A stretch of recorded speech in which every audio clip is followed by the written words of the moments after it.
Hi everyone, welcome back. So in this video, I'm gonna share with you how to add the 20, the 50, and the 200 EMA on MetaTrader 5 mobile app. So just follow me and follow the steps. It's so easy and simple. So first of all, open your MetaTrader 5, then click on this icon here at the top. Now click on F plus and choose moving average. This one, it's under trend. Click on it.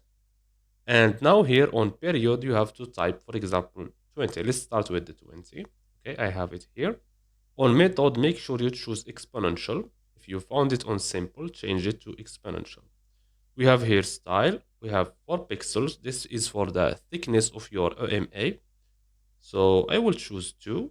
And this one is for the color. I will choose this one and click on save. Now, if we go back, as you can see, this is our 20 EMA. Again, click on this icon, click on F plus, and click on moving average, and change this one to 50. Okay, we have here method, keep it on exponential. Style, I will keep it also on 2 pixel. And the color, I will change it, for example, to blue. Click on save. Let's go back. And now, as you can see here, we've added the 50 EMA. Now let's add the 200. It's the same thing. And okay, here change it to 200 exponential, but I will change the thickness to 4 pixels, and the color I will change it to black, for example. Click on save.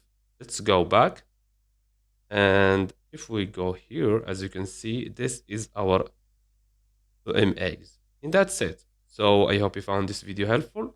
Don't forget to give us a like and subscribe. Thanks for watching, and see you on the next one.